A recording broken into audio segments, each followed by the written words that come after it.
ബാക്കിലെ ഡോർ അടയ്ക്കുമ്പോൾ ഒരു ചെറിയൊരു സൗണ്ട്, ആ ഡോറിന് മാത്രം ഒരു സൗണ്ട് വ്യത്യാസമുണ്ട്, അത് ഞാൻ കാണിച്ചു. അപ്പോൾ ഇന്നൊരു പുതിയ വീഡിയോ ചെയ്യാമെന്ന് വിചാരിച്ചു. എന്താണെന്നല്ലേ, നമ്മുടെ വിക്ടോറിയസിൻ്റെ റിവ്യൂ വീഡിയോ ആണ് കേട്ടോ ഇന്ന്. വിക്ടോറിയസ് ഇപ്പോൾ എടുത്തിട്ട് ഒരാഴ്ച കഴിഞ്ഞിട്ടുണ്ട്. ഒരാഴ്ച കഴിഞ്ഞ് ഞാൻ ഏകദേശം ഒരുപാട് കണ്ടീഷനിൽ ഞാൻ ഓടിച്ചു. ഏകദേശം 100 ചില്ലറ കിലോമീറ്റർ ഓടിച്ചിട്ടുള്ളൂ. വണ്ടി കിട്ടുമ്പോൾ തന്നെ ഏകദേശം 90 കിലോമീറ്ററിനടുത്ത് ഓടിയിട്ടുണ്ടായിരുന്നു. ഇത് മലപ്പുറം യാർഡിലായിരുന്നു ഉണ്ടായിരുന്നത്. അപ്പോൾ ഇങ്ങോട്ട് വരുന്ന ആ കിലോമീറ്ററൊക്കെ അതിൽ ഓടിയിട്ടുണ്ടായിരുന്നു കേട്ടോ. അപ്പോൾ എനിക്കിത് ഓടിക്കാൻ പറ്റിയൊരു 110-130 കിലോമീറ്ററിൻ്റെ അടുത്താണ് ഞാൻ വണ്ടി ഓടിച്ചിട്ടുണ്ടായിരുന്നത്. അപ്പോൾ ഞാൻ വണ്ടി എടുത്ത അന്ന് തന്നെ ഏകദേശം പിറ്റേന്ന് 2 ദിവസം ഓഫീസിൽ അത് ബൈപ്പാസിലായിരുന്നു കൊണ്ടുപോയിട്ടുണ്ടായിരുന്നത്. അതേപോലെ പിന്നെ അങ്ങനെയൊക്കെ ആയിരുന്നു റൈഡും കാര്യങ്ങളും. പിന്നെ കോഴിക്കോടേക്ക് ഉണ്ടായിട്ടോ, നല്ല അടിപൊളി ട്രാഫിക്കിലൊക്കെ പെട്ടിട്ടുണ്ട്. അതിൻ്റെ വീഡിയോ ഒക്കെ കാണിച്ചു തരാം. അതേപോലെ ഒരു നല്ല അടിപൊളി മഴയും കിട്ടിയിട്ടുണ്ടായിരുന്നു. അപ്പോൾ ആ റൈഡും കാര്യങ്ങളൊക്കെ ഞാൻ അതിൻ്റെ വീഡിയോ ഇടുമ്പോൾ പറയാട്ടോ. അപ്പോൾ വണ്ടീനെ കുറിച്ച് പറയുകയാണെങ്കിൽ ഇത് വിക്ടോറിയസ് ആണ്. വിക്ടോറിയസിൻ്റെ ബേസ് മോഡലാണ് കേട്ടോ. LXi എന്ന് പറഞ്ഞിട്ടുള്ള ബേസ് മോഡലാണ് ഞാൻ എടുത്തിരിക്കുന്നത്. എന്തുകൊണ്ട് ഈ ബേസ് മോഡലിലേക്ക് എടുത്തു, അല്ലെങ്കിൽ എന്തുകൊണ്ട് വിക്ടോറിയസിലേക്ക് വന്നു, സെക്കൻഡ് ക്വസ്റ്റ്യൻ.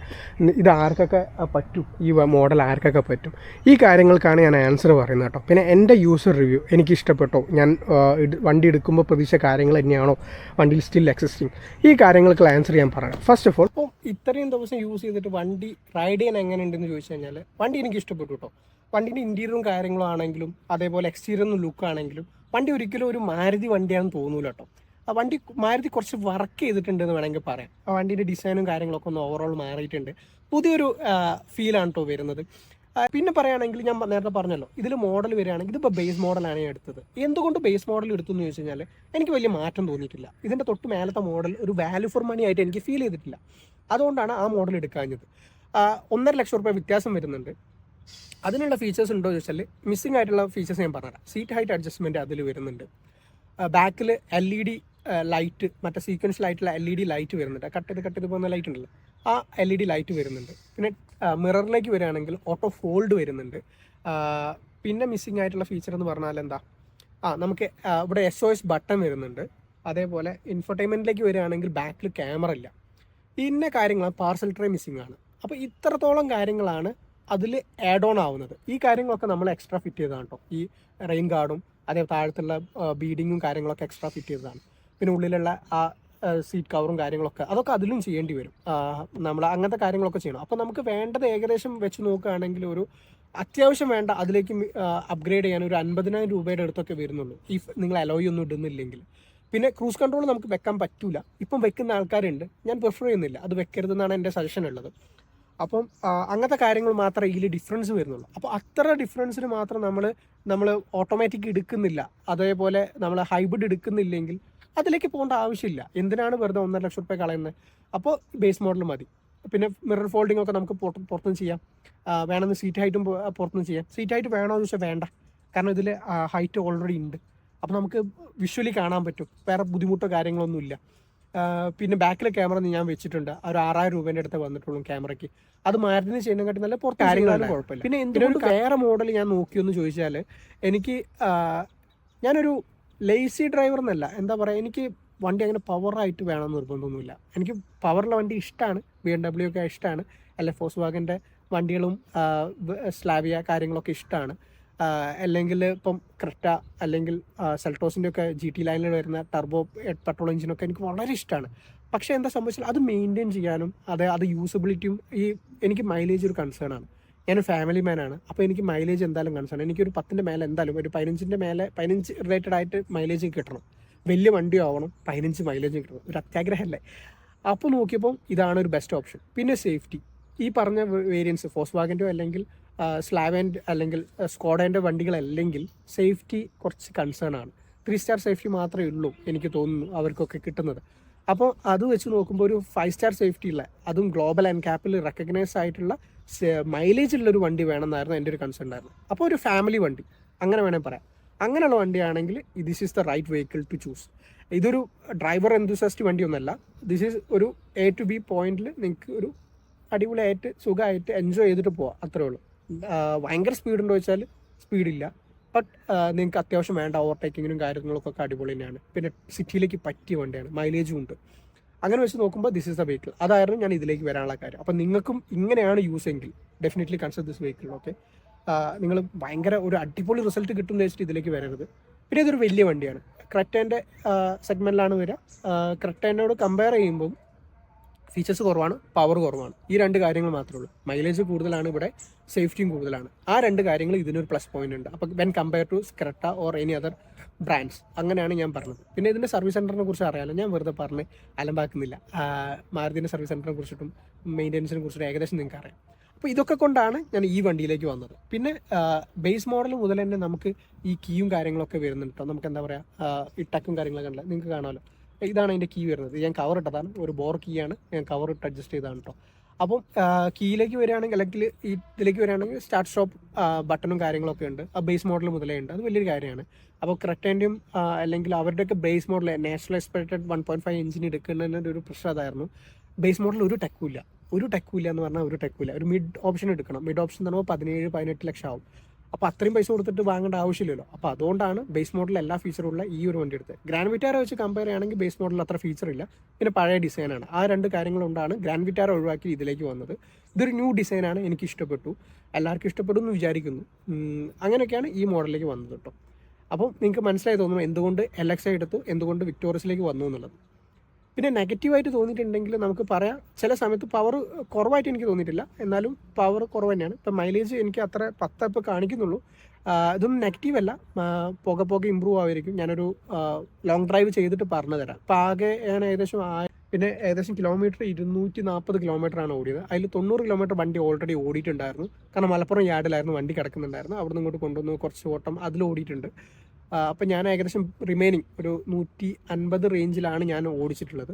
സിറ്റിയിൽ ഓടിച്ചു, കോഴിക്കോട് സിറ്റിയിൽ ഓടിച്ചു, ടോപ്പ് ട്രാഫിക്കിൽ ഓടിച്ചു, സിമ്പിളായിരുന്നു. രണ്ടാമത് ഞാൻ ഏകദേശം ഡെയിലി 2 ദിവസം 3 ദിവസം ഞാൻ ഓഫീസിലേക്ക് വണ്ടി എടുത്തിട്ടുണ്ടായിരുന്നു. ഹൈവേയിലായിരുന്നു. പ്ലാന്റഡ് ആണ് കേട്ടോ. സസ്പെൻഷൻ പൊളി, വേറെ ഒന്നും പറയാനില്ല. സസ്പെൻഷൻ പൊളിയായിരുന്നു. റഫ് റോഡുകൾ ഓടിച്ചു, ഭയങ്കര കംഫർട്ടാണ്, എനിക്ക് ഭയങ്കര ഇഷ്ടപ്പെട്ടു. ഫാമിലിക്ക് പറ്റിയ വണ്ടിയാണ്. ബോഡി റോള് ചെക്ക് ചെയ്തിട്ടില്ല, അത് ഞാൻ ചെക്ക് ചെയ്തിട്ട് പറയാം.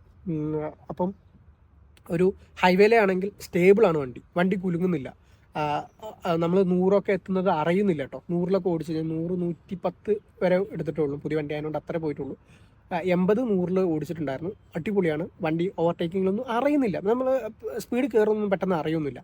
അത് കയറി പോയിക്കോളും. അങ്ങനെ വേറെ വണ്ടി പോലെ അങ്ങനെ പറന്നു പോകുന്നില്ല, ബട്ട് കയറി പോയിക്കോളും.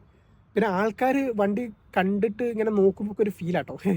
പുതിയ വണ്ടിയല്ലേ, അപ്പോൾ എനിക്കൊണ്ട് ഈ വണ്ടി കുറവാണ്. വിക്ടോറിയസ് ബേസ് മോഡൽ തന്നെ കുറവാണ്. കേരളത്തിൽ 1-2 ഉള്ളൂ തോന്നുന്നു. അപ്പോൾ ഫസ്റ്റ് ആണോ എന്നറിയില്ല, എന്തായാലും കോഴിക്കോടുള്ള ഫസ്റ്റ് ആണെന്ന് തോന്നുന്നു. അപ്പം ഇങ്ങനെയാണ് ഇതിൻ്റെ ഒരു ഏകദേശം ധാരണ ഉള്ളത്. പിന്നെ നെഗറ്റീവിലേക്ക് വന്നിട്ടില്ലല്ലോ. നെഗറ്റീവ് എനിക്ക് അങ്ങനെ ഫീൽ ചെയ്തിട്ടില്ല, സത്യം പറഞ്ഞാൽ ഇപ്പം അങ്ങനെ ഫീൽ ചെയ്തിട്ടില്ല. ഇതിലിപ്പം എന്താ പറയുക, ഈ ബോഡി കളറും അതേപോലെ ഈ സാധനങ്ങളും പണ്ട് അവർ കൊടുത്തിട്ടുണ്ടായിരുന്നു. നമ്മുടെ ഈ ഇത് മിറർ ഫോൾഡ് ചെയ്യാനുള്ള ഓപ്ഷൻ അത് കൊടുക്കായിരുന്നു തോന്നി. പാർസൽ ട്രേ കൊടുക്കായിരുന്നു തോന്നി. ഇത്ര വലിയ വണ്ടിയല്ലേ. പിന്നെ ബ്ലൈൻഡ്, അതൊരു നെഗറ്റീവായിട്ട് തോന്നി. ഇതിൻ്റെ ടോപ്പ് എൻഡിൽ പോലും ഇല്ല കേട്ടോ, ബ്ലൈൻഡ് ഇല്ല. നമ്മൾ സൺ ബ്ലൈൻഡ് പറഞ്ഞ ഓപ്ഷൻ ഇല്ല, അതൊരു നെഗറ്റീവായിട്ട് തോന്നി. അതൊക്കെ നെഗറ്റീവാണെന്ന് വെച്ചാൽ അവർ ഇമ്പ്രൂവ് ചെയ്യാൻ പറ്റിയ സാധനമാണ്. ഗ്രാൻഡ് വിറ്റാരയിലുണ്ട്, ഇതിൽ കൊടുത്തിട്ടില്ല. അങ്ങനത്തെ കുറച്ച് കാര്യങ്ങളാണ് അവർ കോസ്റ്റ് കട്ടിംഗ് ആയിട്ട് എനിക്ക് ഫീൽ ചെയ്തിട്ടില്ല, അല്ലെങ്കിൽ നെഗറ്റീവായിട്ട് എനിക്ക് ഫീൽ ചെയ്തിട്ടുണ്ടായിരുന്നത്. ഇപ്പം ഇതിൽ ഒബ്വിയസ്ലി ഉണ്ടാവില്ല, എന്നാലും അത് കൊടുക്കായിരുന്നു തോന്നി. വെന്യൂലൊക്കെ കൊടുക്കുന്നുണ്ട്. ഇതിലും ചെറിയ മോഡലല്ലേ, വെന്യൂലൊക്കെ കൊടുക്കുന്നുണ്ട്.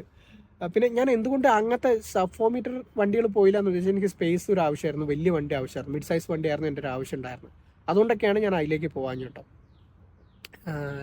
നെഗറ്റീവായിട്ട് എനിക്കിപ്പോൾ ഫീൽ ചെയ്തിട്ടില്ല. മൈലേജ് ഇപ്പോൾ ഷോർട്ടാണ്, പക്ഷെ ഞാൻ റൈഡ് ചെയ്തിട്ട് പറഞ്ഞുതരാം.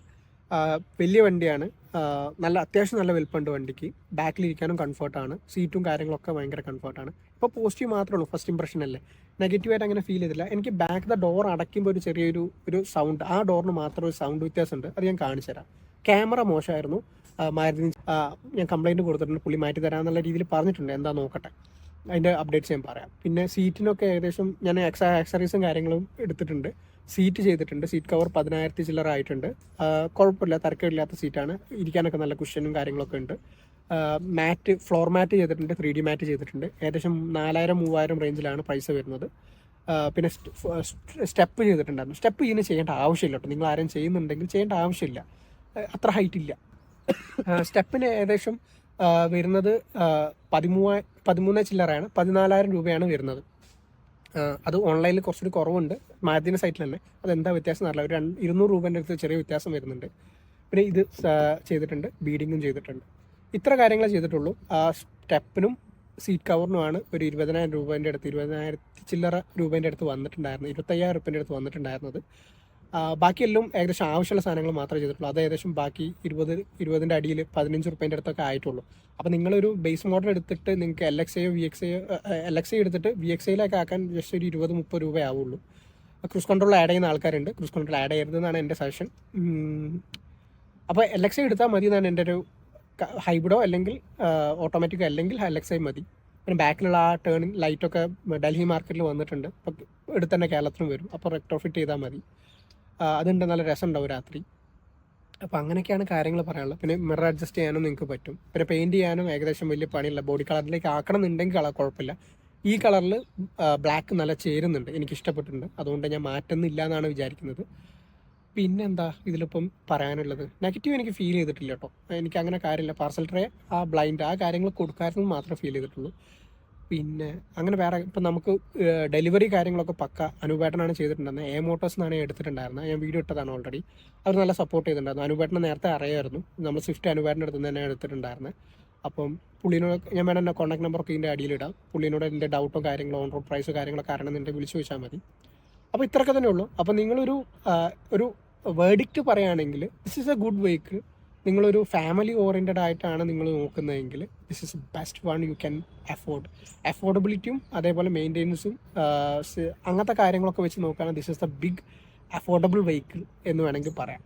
ബാക്കി വണ്ടീനെ കമ്പയർ ചെയ്യുമ്പോൾ നിങ്ങളൊരു ഡ്രൈവർ എന്തൂസിസ്റ്റ് ആണ്, ഫീച്ചേഴ്സ് കുറേ വേണമെന്നുണ്ടെങ്കിൽ യു ഷുഡ് ഗോ ഫോർ പുതിയ വെന്യൂ ഇറങ്ങിയിട്ടുണ്ട്. പൊളി സാധനമാണ്. അത് ടെസ്റ്റ് ഡ്രൈവ് ചെയ്ത് നോക്കൂ.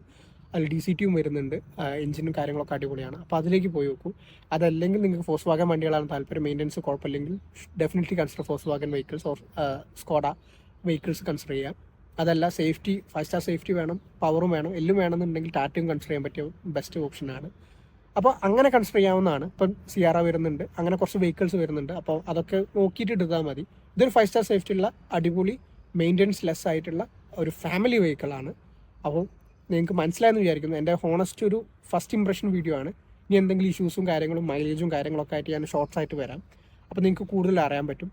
നിങ്ങൾക്ക് എന്തെങ്കിലും ഇതിനെക്കുറിച്ച് അറിയണമെന്നുണ്ടെങ്കിൽ എൻ്റെ കയ്യിലുള്ള വണ്ടിയാണ്. അപ്പോൾ എനിക്ക് ഡെഫിനറ്റ്ലി എപ്പോൾ വേണമെങ്കിലും പറഞ്ഞുതരാൻ പറ്റും. എന്ത് ഡൗട്ട് ഉണ്ടെങ്കിലും ചോദിച്ചാൽ മതി. ഞാൻ പറ്റുകയാണെങ്കിൽ, എനിക്ക് അറിയുന്നതാണെങ്കിൽ അറിയാത്തതാണെങ്കിൽ ചോദിച്ചിട്ട് ഞാൻ പറഞ്ഞിരുന്നതാണ്.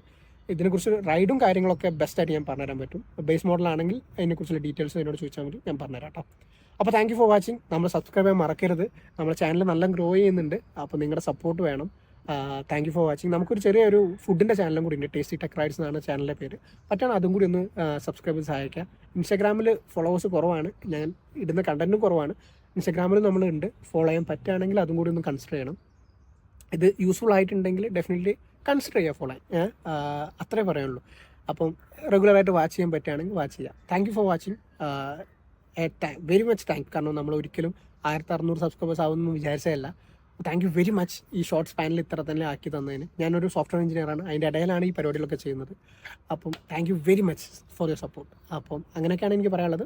അപ്പോൾ ഇതിനെക്കുറിച്ച് ഇഷ്ടപ്പെട്ടു എന്ന് വിചാരിക്കുന്നു. Thank you, bye, see you next video.